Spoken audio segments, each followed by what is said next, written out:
Kamusta, mga ka-Bites? Balik tayo sa Pinoy Bites, kung saan nagtatagpo ang katatawanan at kaalaman. Samahan ako sa paglalakbay ngayon. Kung bago ka dito, huwag kalimutan mag-subscribe at sumali sa aming lumalaking komunidad. Sa mga loyal na subscribers natin, mabuhay kayo. Ang video natin ngayon ay puno ng kakatawanan habang sinasagot natin ang ilang mga pinakakakaibang tanong, pero bago tayo mag-umpisa, ilike muna natin itong video kung handa ka na sa masayang paglalakbay. Tara, simulan na natin. Nasaan ang corn sa corned beef?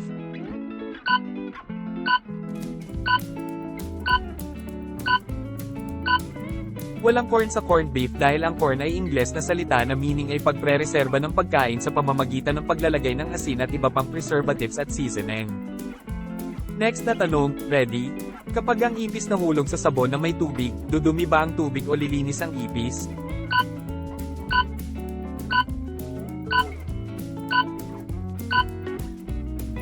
Sagot ko, dudumi ang tubig pero lilinis ang ipis. Kasimpleng tanong. Ang galing mo pala dyan ah. Hindi ko alam ah. Ikaw, ano sagot mo? Next question, pwede bang bumili ng Happy Meal ang isang taong malungkot?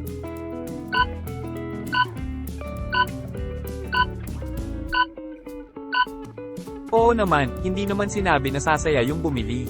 Ang happy ay yung owner ng fast food. Ito kailangan gamitin ng brain cells. Tanong, pwede bang uminom ng soft drinks pag coffee break?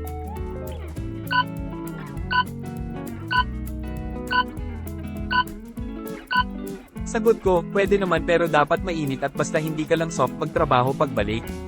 Gumana brain cells ko dyan ng bahagya.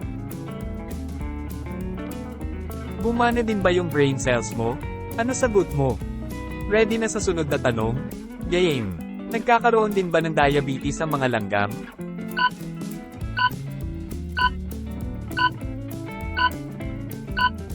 Sagot ko, hindi, kasi wala naman silang dugo.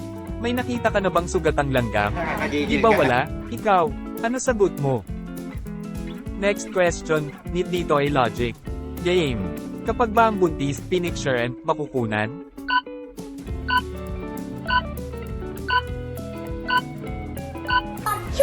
Oo, makukunan. Makukunan ng picture at magiging photogenic ang baby. Ikaw, ano sagot mo? Kahiya pa ba? Next question. Bakit eggplant ang tawag? Wala namang egg.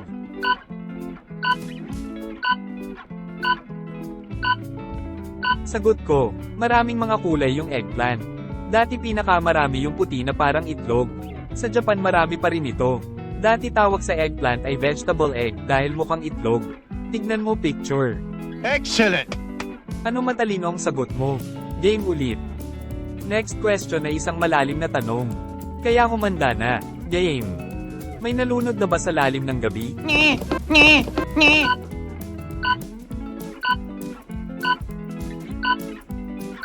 Marami na, nagising lang ng hapon dahil sa sigaw ng nanay nila. Yung iba naman, dahil sa busog ng matulog, ayaw nalunod sa bangungot. Tama sagot mo? Next question na tayo. Ang breakfast ba at dinner, pwedeng ilagay sa lunchbox?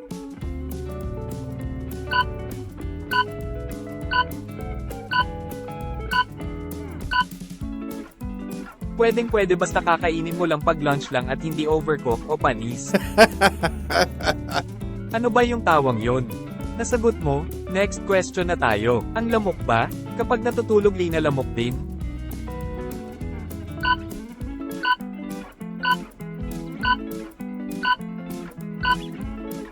Hindi. Dahil wala pa akong nakitang tulog na lamok. Parang isda lang hindi natutulog. At ang lamok ay naghahanap ng ibang lamok na lalambingin. Ganyan uminom ang mga Tara, ish. next question naman. Ano ang meron kay Brand X at galit na galit ang ibang brand sa kanya?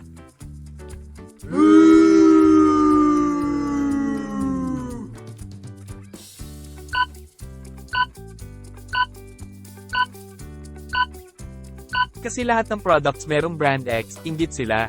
At mataas ang standard of quality ni Brand X, kailangan nila pantayan o lagpasan. At yan ang ating kasiyahan ngayon sa mga tanong na nagdala sa atin ng tawang walang humpay.